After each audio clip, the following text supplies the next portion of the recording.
What if the work that you've been putting out, the noise that you've been disturbed by and not been able to listen to the signal, what if that's the work that's going to continue you forward? So I had 3 emotionally devastating things happen to me all at once. And I literally, for 5 years, went to bed wishing I didn't wake up. 13 years before his son died, Jonathan lost everything, his career, his home, his marriage. And then in 2018, he lost his 19-year-old son. And that moment could have broken anyone. I made the conscious choice to say, I'm going to grieve with love versus suffering. And this is Jonathan Astley. He's one of America's biggest self-love coaches, best-selling author. And today we're going to talk about that the inner work that we keep avoiding is the work that all of us need. But Jonathan shares that how the way he chose love over grief, over suffering, the work he did earlier was what led to this moment for him. Let me tell you, this isn't easy work. It isn't. Inner work is not easy work. You know, that exam in life is not easy. It is not for the faint of heart. Let's begin and do this work together. You can learn lessons by reading. You can learn lessons by experiencing them. And then you can learn lessons sometimes from the events that life throws at you. My guest today, Jonathan, at a moment lost his son. And as I, as a parent, think about it, it could throw me into a downward spiral, which I don't know how to recover from. But for Jonathan chose love. And so in our conversation today, if you're someone who's a parent, who is building a life, a career, your relationships, and feeling that love is not enough, then this conversation will feed your soul. Jonathan, welcome to the conversation. Thanks for having me, Utash. I'm looking forward to our conversation and learning more about you and this journey of self-love. The way we start the conversation, Jonathan, is that if that 8-year-old little boy, 8-year-old Jonathan, growing up as a kid, wherever you were, if that Jonathan comes and meets you right now, what kind of a conversation do you think will emerge between the two of you? You know, I was thinking about, as you're saying this out loud, I'm thinking about, the first thing that comes to mind is, will there be flying cars and will time travel be, real and that sort of thing? And because when I was 7, the moon landing happened. So I was very much into sci-fi and that sort of thing. I think my 8-year-old would just be, more curious about play and that sort of thing versus, I think my 8-year-old might have enough awareness to ask where our lives are we rich, that sort of thing. But I think it would be more centered around play. Fascinating how the events that happen to us around that age, 8 years old or wherever, can decide how the trajectory of our life would shift, right? And so I want to bring us to this moment because just cannot get it out of my head. Yeah. And I'd love to just be like a fly on the wall of that day when your son passed on. Because in that moment, Jonathan, I would choose, and I'm being very open, vulnerable, and transparent here.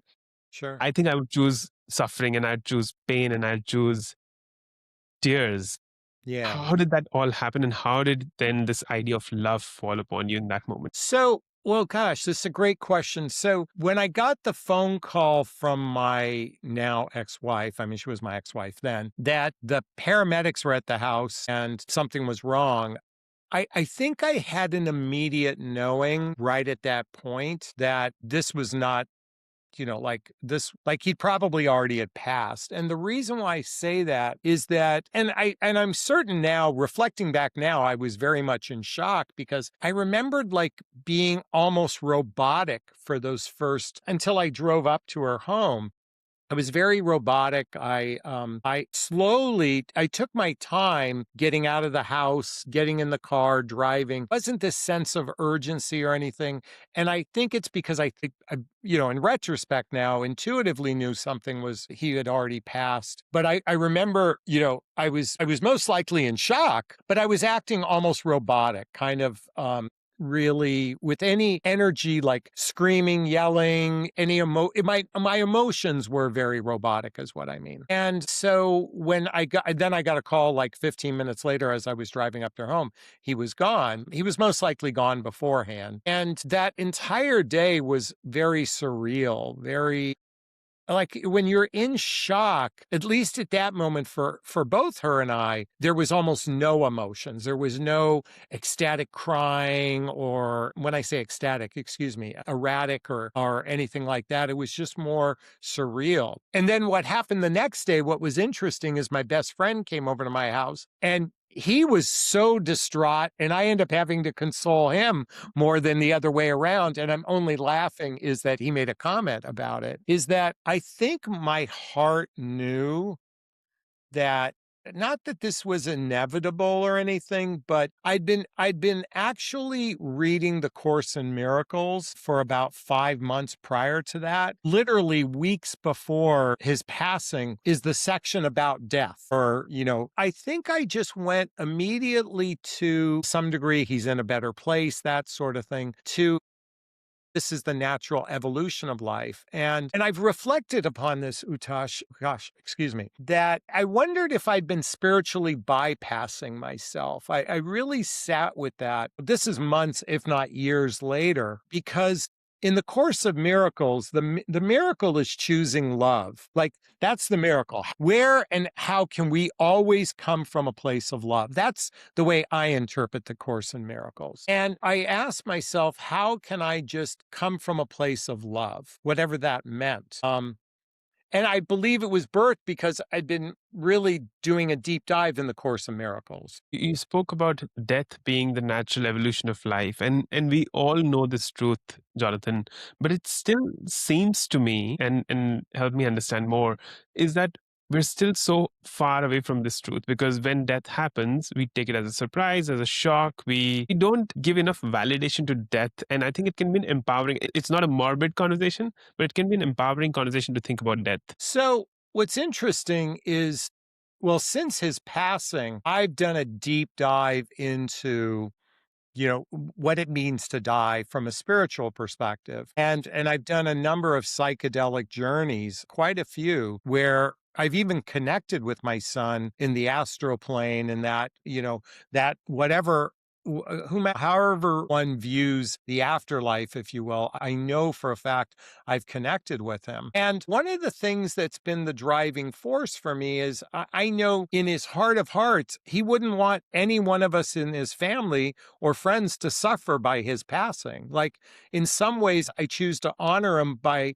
choosing love as the direction instead of suffering, because I know that's what he would want. So in his honor, I choose, how can I treat this from a loving place? And to some degree, and I experienced the levels of anger, depression, bargaining, all those things, but I chose to go very quickly to acceptance. And because at the end of the day, I believe I knew I couldn't change the outcome. So how do I honor him in the most loving way is to accept it, but more importantly, brace it with love. And what that means is, for me, choosing gratitude every day, being grateful for the blessings in my life, and even those things that don't feel like blessings.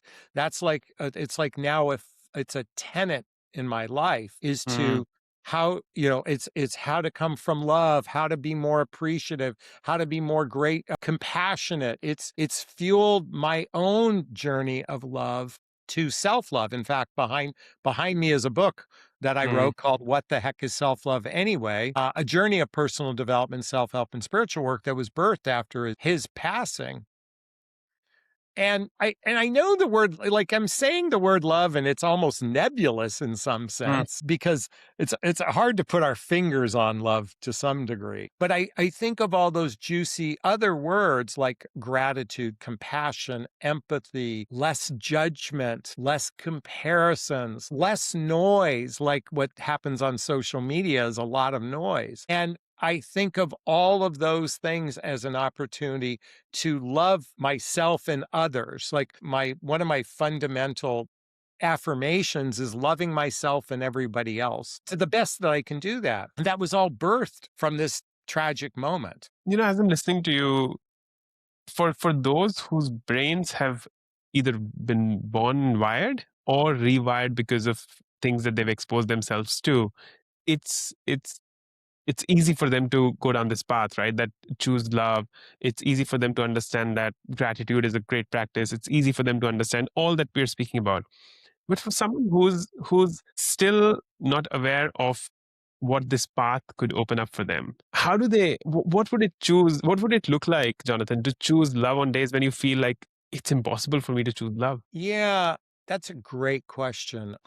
I have an advantage because prior to this happening, I'll be candid with you. Actually, 15 years, wait, how many years? 13 years before my son's passing, I had lost my high end corporate job. I got wiped out financially in the market crash of 2008, and I was at the tail end of a divorce. So I had three emotionally devastating things happen to me all at once. And I literally, for 5 years, went to bed wishing I didn't wake up. And for a very long time, I was in the pit of despair. And about 5 years into this is when I began a personal development, self-help, spiritual journey, as well as therapy to heal the wounded parts in me. And and so, I mean, whether I did Tony Robbins, whether I did Wayne Dyer, whether I did the Hoffman process, insight seminars, I was in a relationship with a therapist for quite some time. I went to therapy and I did a men's group and I did this thing called Warrior Weekend for about 2009 to about 2015. I immersed myself in healing. And I believe what happened is I built emotional scaffolding in my life. I had built, an understanding of my emotions, to be able to regulate my emotions, to have language around understanding what I'm feeling because of all these books behind me, and I could rattle. I mean, by the way, in the camera, you can't see them all, but I've got a gigantic bookshelf with hundreds and hundreds of personal development, self-help, spiritual books that all was a preparation for the loss of my son. And so by the time he passed away, because I'm going to tell you, 13 years earlier, I went to bed wishing I didn't wake up. That's how much pain I was in because my identity was shattered. And if it wasn't for this emotional scaffolding, I don't think I could have this conversation and say I'm coming from love, right? It's because of all the work that I did. And this is just my journey. I cannot speak for anyone else. And sadly, the best man in my wedding, the man that was my best man, I was his best man in his wedding. He also he had two boys, just like I do, and he lost his youngest son a couple years ago. So, and I'm only bringing this up is, he looked to me for like, how did you do it kind of thing. And I want to share with everyone, this didn't happen. My capacity to love was something in the works for 13 years prior to his passing. Yeah, there's so many parts of the conversation that are like literally bringing goosebumps to my spine and body right now, because what you shared, this bit of despair that you spoke about, I think one has to get into that process of healing those wounded parts, and we don't understand them fully, and that's where it becomes hard. And thank you for sharing about your friend, because that then proves that what your journey has been cannot be implemented to me or to someone else, but we all have to almost like pave our own paths on this journey. Yes, absolutely. In fact, it's interesting to witness his experience in relationship to his and his wife's. And by the way, this brought my ex-wife and I much closer. We speak frequently. We now do a text exchange of Mm, videos on Instagram, mm, and then every once in a while it'll be about our son. And so it's really opened my heart in a way I couldn't imagine. And again, I decided and I made the conscious choice to say, I'm going to grieve with love versus suffering. And again, I'm not unwilling to say there might be a spiritual bypass going on there too. That could be the case. And yet I do believe we all have that capacity to choose love. yeah, yeah. Where does one begin? And I want this to be really actionable for our listeners as well, while we also take them to the depths of what you and I are speaking about. But this whole idea, like self love, is like one of those slogans, right? The MTV world has popularized that. Let's talk about self love. Self love is Yeah. critical. But where does one begin this journey of understanding self love? Great question. So before I'm going to dive into this by saying, for those that feel a little uneasy about the word self-love, I'm going to throw in a bunch of other words: self-worth, self-esteem, self-confidence, self-reliance, self-discipline. And so if you take all those juicy self words and put them together, it's put together as a heart or love. Okay. And the reason why I believe it's called self-love is, you asked me a question if my 8-year-old asked me, what's life like? Well, I believe we all have an emotional, all us adults, okay, those of us 21 or older, have an emotional 6-year-old, 7-year-old, 8-year-old inside of us that views the world from that emotional state.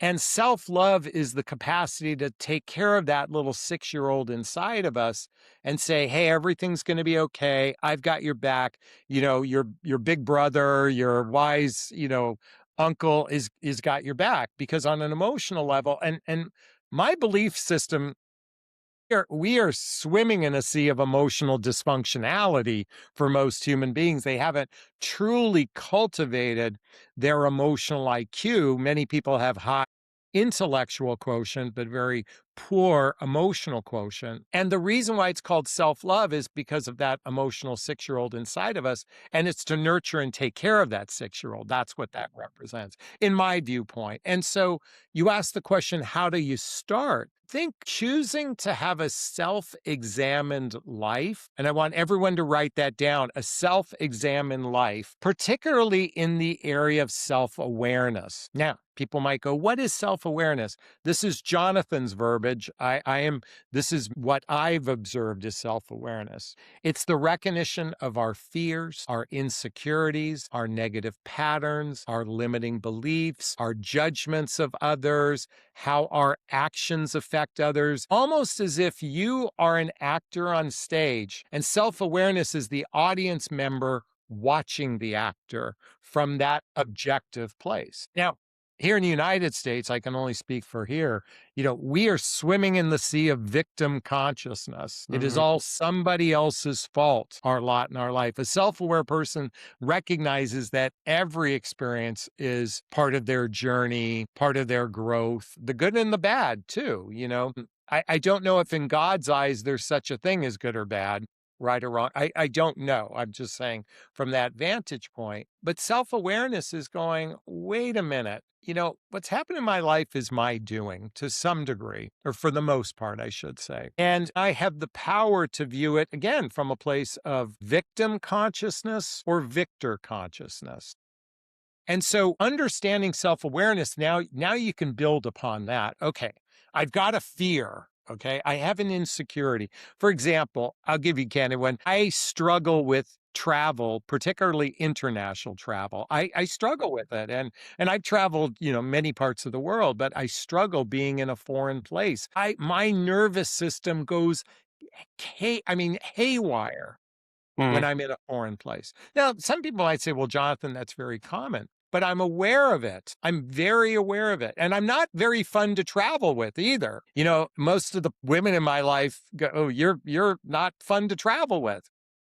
I'm aware of it. And every time I do travel, I do improve, by the way. Like, I am more mindful. I'm very Mm. mindful of what's going on in my nervous system, what's causing me to feel distress. And I have tools like, for example, breathing. Amazing tool for for calming our nervous system, doing breath work, doing box breath work and, numbered breath work. And you can go to Wim Hof if you need any help in that area. And so when you begin a self-love practice, it's recognizing the self-awareness piece and then learning the tools. And thankfully, there are an abundance of teachers out there. You are interviewing people to help people learn to love themselves. So that's the fear. The other thing is, we are a rather judgmental society here in the United States. Again, we have a propensity to project our shit onto others and not most, point the finger at others and rarely looking at the three fingers pointing back. Mm. Boy, now that I work on my judgments, it's allowed for more freedom of, freedom in the sense of less emotional chaos. And Part of self awareness is being attuned to your emotions. Many people block their emotions by they're always doing something, or even exercise can be a way to avoid emotions. Yeah. And so many people block their emotions instead of actually sitting with them. And believe me, if you've ever tried meditation, anyone's ever tried meditation for 15 minutes, an hour, try a day or two, a silent meditation, and you are just left in your own emotions, most people go, can most humans could not go an entire day in meditation, silent, without feeling like they've lost their mind. And believe me, I fail at it too, by the way. Yeah. I love it. This idea of having that 6, 7, 8 year old kid within our own selves whose emotional needs we as adults need to be managing, maneuvering, helping it navigate, I think is just such a powerful idea. When you spoke about the self-examined life, I think there's a quote by Aristotle: "An unexamined life is a life wasted," something like that. And I don't want to butcher the words, but I think it's so powerful, right? That with all the noise that's surrounding us, Jonathan, right now, from social media, from the news, from even YouTube, and it's a paradox that even conversations like these can happen via social media and can reach people via social media, but the pain and the noise is so amplified that we don't get time to even listen to our own emotions and thoughts, and so that examination is not happening. And you're very kind in saying that just the US is in a state of victim consciousness or is living in a state where we are a judgmental. I think that's globally. We're we're we're we've become wired, it seems, to innately just judge each other. Oh, this Yeah. person, look, Church, why is he wearing a black t-shirt? And why Jonathan is wearing a white jacket? And there are people who are just consciously or unconsciously or like just jump to that conclusion. I want to bring us back to this idea that you spoke about, from being the victim to going into the victor. I think that's such a powerful shift.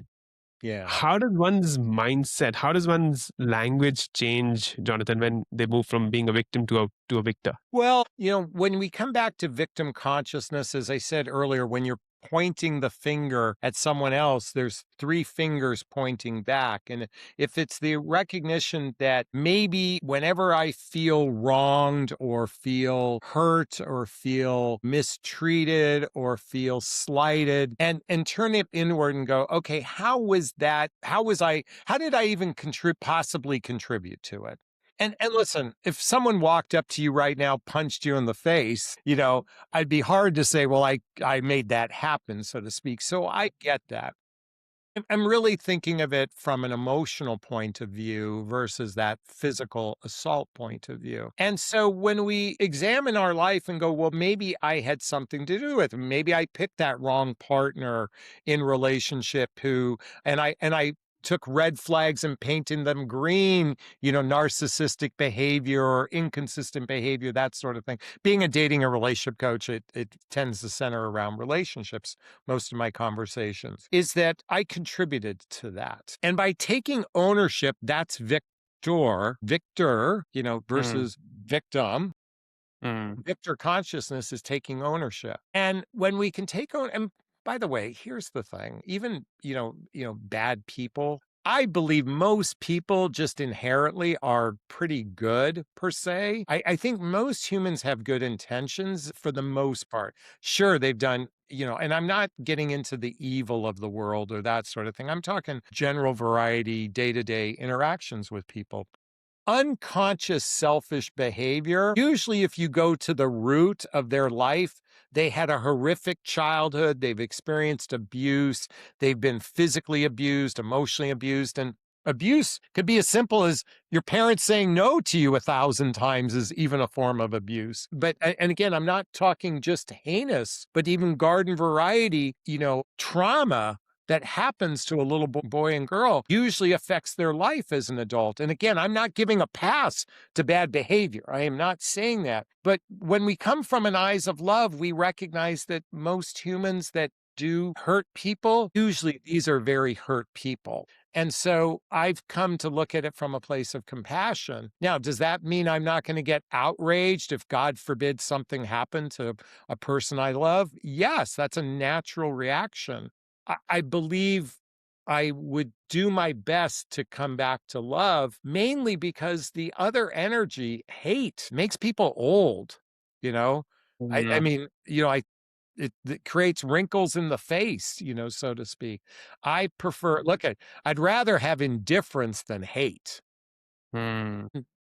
Again, in our politics here in the United States, there's a lot of hate. So um, that's why I pick on United States. And again, I know in other Yeah. parts of the world it's a little bit different. So did I answer your question? I hope I did. I think absolutely. I think so. So what I'm hearing is like there's a leap one needs to take, which starts with small steps to go from that Yeah. victim consciousness to victor consciousness. And the big shift I'm hearing you say is that A, choose love, B, take ownership of what you can do. And yes, Yeah. someone can come and punch you in the gut, but how do you own the rest of the things that you're getting to do in this world? I think that also is super clear. One thing that I'm kind of still thinking about is that in those moments, and you spoke this word still echoing in my mind, this pit of despair. If someone's in that pit of despair, there are moments when they don't even want support from someone else, or they want to go Yeah. into their own shell, right? But sometimes help, as I think you also say, help can come from people you know, but it can also come from complete strangers. So this idea of being open to taking support, this idea of being open to taking help, how does one take that journey on, Jonathan? Gosh, it's I can certainly empathize with that person that doesn't want to ask for help. And I remember when I shared with you when I was in that pit of despair, I was in my mid 50s at the time. And just to give you some context, when I lost it all, I used to live in a $2.2 million home in a very beautiful part of Los Angeles. And by the way, this was 20 years ago, just to give you some context. So that same home today is 3 or 4 million. And I briefly moved in with my mother and father. And I said, I need help. Now, I was blessed that I had parents that I could rely on. And it was in that, Dad, I'm really struggling here emotionally. And he goes, I'd been waiting for your call, is what he said. I'm very fortunate, my mother and father have since passed, but I was very fortunate to have a support system. There's nothing easy about withdrawing. There's no doubt. That's not an easy task. And asking for help can be even more monumentally challenging. But to anyone listening to this, and I cannot begin to stress the importance, please forgive me for the religious overtone. I am hopeful God has surrounded you with people who love you. And it is, you are doing a disservice to them if you don't ask for help. You're doing a disservice to them because there are people that want to help. And by the way, there are strangers wanting to help. I can't tell you how many times I donate to a GoFundMe of something Mm, that I see that touches my heart. And I'm not donating, millions of dollars or thousands of dollars, but I recognize every $100 can make a difference. There are people want to help. And the people you love, if they know you're suffering, they want to help. I can't, I, you know, I, when my son passed away, I got so many messages for people say, what can I do? People are like thirsty to want to help. And whether it's making dinners, washing your car, going to the bank for you, going grocery shopping, provided that there's a logistics benefit there. mm, Not too much of a challenge. I know people just are thirsty to help yeah. because when you're suffering, they're suffering too. And so I said, you're almost like in honor of my son, I choose to grieve with love. It's the same. I'm doing him a disservice if I don't talk about him and have these conversations. And you're doing your friends disservice by not asking for help. And I don't mean that as a guilt trip, you're doing a disservice. Okay. I don't mean it Yeah. that way. But Yeah. trust me, people that love you, they want to help. Yeah. As I'm listening to you, I'm just putting myself into the shoes of someone. Like if I am able to help someone, that makes me feel good as well about myself, that I'm able to help Yeah. someone. And so I think just this thought and idea and the emotion that the other person will feel because I'm able to support them, that'll be such a brilliant thing to do. And I love what you said, that asking for help can be monumental. And I think sometimes we also assume, Jonathan, that the other person should know that I need help. But sometimes they also have their own stories, they also have their own emotions, and they also are grappling with their Okay. consciousness wherever that's swimming. So here's the thing I want to point out, particularly Hmm. with my son passing. Hmm. As much as they want to help, at the same time, they're afraid to talk about it Yeah.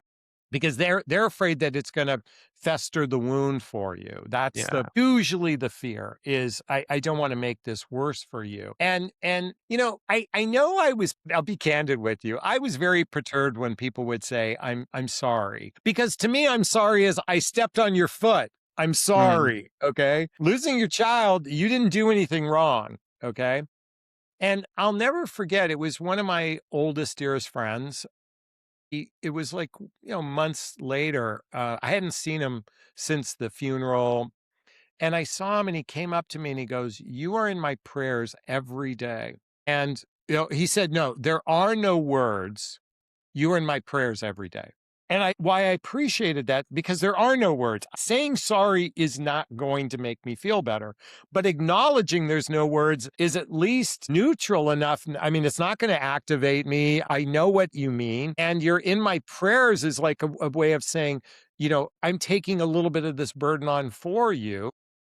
And to this day, ever since, anyone who's ever had a tragedy in their life, I always say there are no words, you're in my prayers. I think the reason why people are even fearful of offering help is A, they're uncomfortable to trigger you. Hmm. B, they may not know what the help is. I remember getting an email or an Instagram post or something where a person put down a list they might have lost a child. And these are all the things I needed help with, like washing my car, taking out the trash, like they created a list, like a wedding registry list. And what's interesting is like the washing of the car, because emotionally, just getting up to even get dressed in the morning could be challenging, or doing mundane things. And as trivial as it might sound, it's a form of love that doesn't have to be a big deal for someone. Hey, I'm going to come over and wash your car. And I know for a lot of people that might seem kind of hokey pokey, Hmm. okey dokey, or whatever. But it's just saying, I want to do something for you, even the simplest thing, to make your life a little bit easier. Yeah, that's it's fascinating how human emotions, how help, how all of this works. After going through what you went through, Jonathan, and then putting all of your work into this book, what the hell is self-love anyway? What's the simple if you were to explain self-love to again an 8-year-old, for some reason the 8-year-old comes back. What does self-love look like in its most beautiful, pristine form? If I was telling an 8-year-old, I would say self-love is the way your mother and father love on you for everything you do. That's the way I would frame it. It's the way your mother and father love on you for everything you do. Now, someone might say, everything I do? What about the thing like when I poop my pants or everything? Everything you do. And that's how I'd explain it, because oftentimes when we're parenting, we stifle our children because we know we don't want them to touch fire, and we yell and scream that they don't do it because we know the damage that can be done. So we have a protectiveness. But God forbid a child did touch fire, we would still love them through it, even though we know it would hurt and that sort of thing. Well, I hope we'd love them through it if we're loving parents. That's the way I would describe it to an 8-year-old. And I recognize a lot of people listening to this didn't have the benefit of a mother and father that deeply loved them. In fact, I would venture to say maybe even 50% of the population have had very traumatic experiences as children. They wouldn't even know what that felt like but imagine you're done personal development, self-help, spiritual work. All of a sudden you have a grandchild. Maybe you're my age, you're in your 60s and you have a grandchild. Maybe that might be even easier to use the grandchild analogy, because grandparents are very doting and loving on their grandchildren, where the parents have to be the disciplinarian. But the disciplinarian is also part of self-love too, because remember I said self-worth, self-reliance, self-discipline. Those are all facets of self-love. And even the disciplinary things that, and discipline is, that awareness that I might have to do something I don't want to do, but I know the end result is worth it. Like maybe it might be dieting or exercise. It takes a level of commitment to the desire, and that's all part of self-love. Such a beautiful definition. I'm 40 right now, Jonathan, and I have parents back home in India who love me dearly, and I have two boys who are 15 and 12. And as I'm thinking between the the the the magnitude and the complexity of these beautiful relationships, and then how you spoke about that the 50% of the population might not even see the kind of love that parents can provide, and maybe there were families who were dysfunctional or there were micro and macro traumas. There's so many beautiful complexities, I think. And the one thing that I'm kind of taking away is the least we can do is to just be kind and loving and compassionate of our own selves. And that could look like what you spoke about. It could be do something because the discipline is important for you to take care of yourself. It's interesting because someone might hear this and go, "Oh, Jonathan, that's so easy to say it." Let me tell you, this isn't easy work. It isn't. Inner work is not easy work. That exam in life is not easy. It is not for the faint of heart to really dig into your emotion, your fears, your insecurities, your negative patterns, your limiting beliefs, your judgments, how your actions affect one another. All these things. There is nothing easy about choosing to develop emotional quotient, emotional intelligence. The good news is that everybody can do it. Everybody can do it. You don't need a high IQ to have EQ.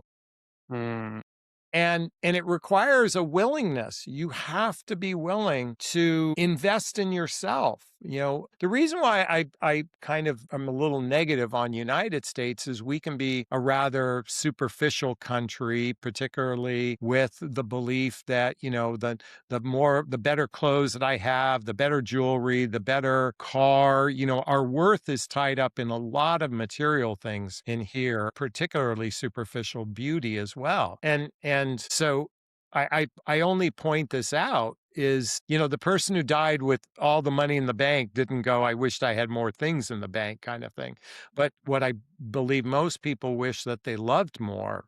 I would say most people, as they come close to their transition in life, their greatest regret is usually centered around not loving enough, not the things that they accumulated. So I'm only speculating. So love is not an easy choice. It's not easy. We have this fantasy, especially Disney movies and Hollywood movies makes it seem like this easy fantasy. No, love is a commitment to yes. love. Like you got to want it, and you Yeah. got to want it even when you don't want it.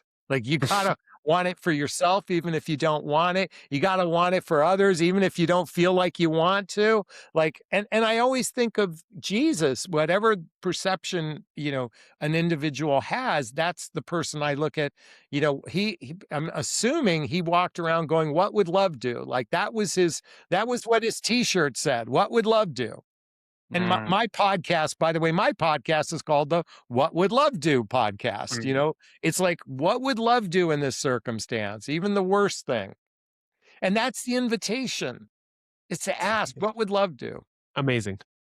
Thank you for this shout out, because inner work is not easy work. It is not for the faint hearted. It is not for the faint hearted.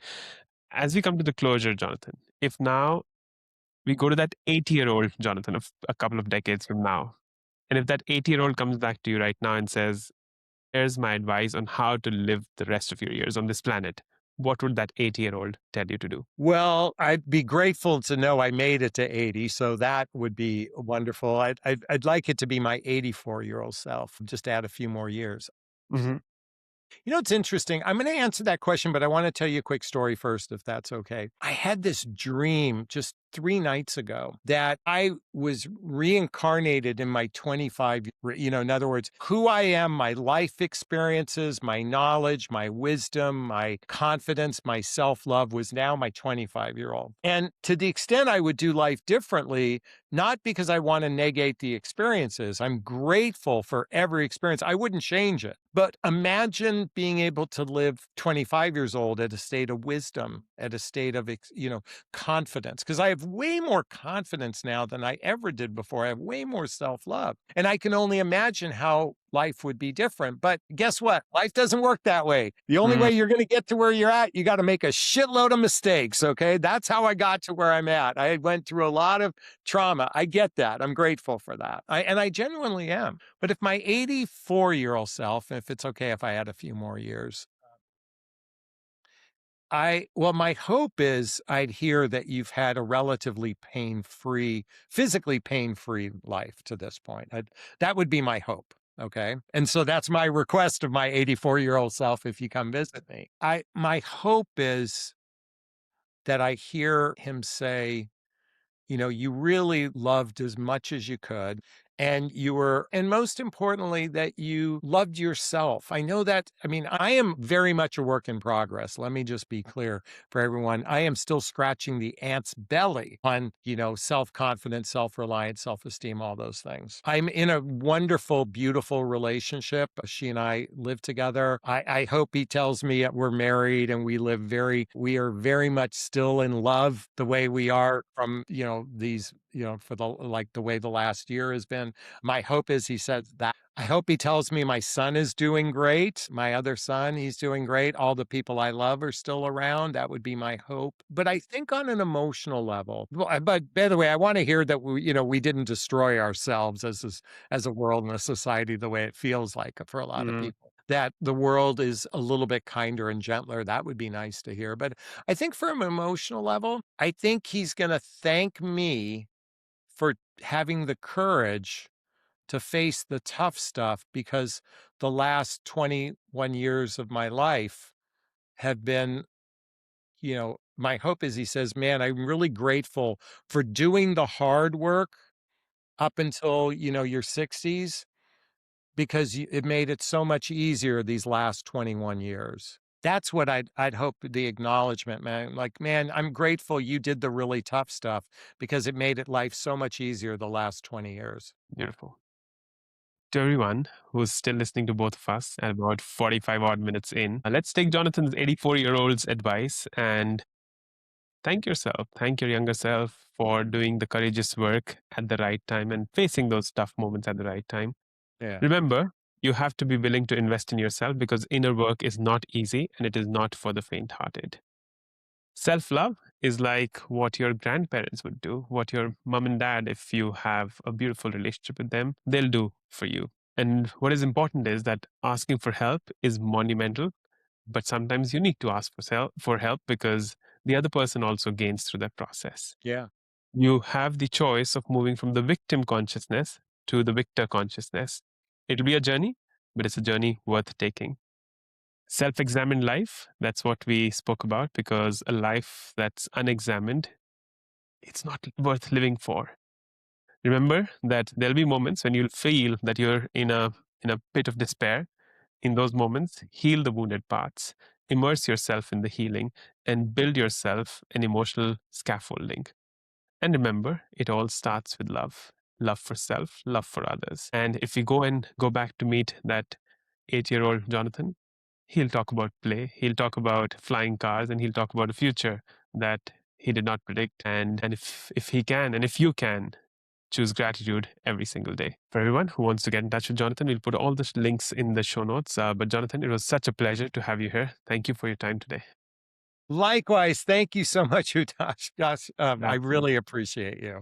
Absolutely. And everyone, if you're on YouTube or podcast or whatever platform, if you think that you know someone who's ready for this kind of a conversation, then send it to them. Otherwise, don't share this podcast because we don't want them to be clicking on it and then not listening for just like 30 seconds and judging us. it should be useful for them. And that's what the hope is of building this podcast. This is Utkarsh and Jonathan signing off.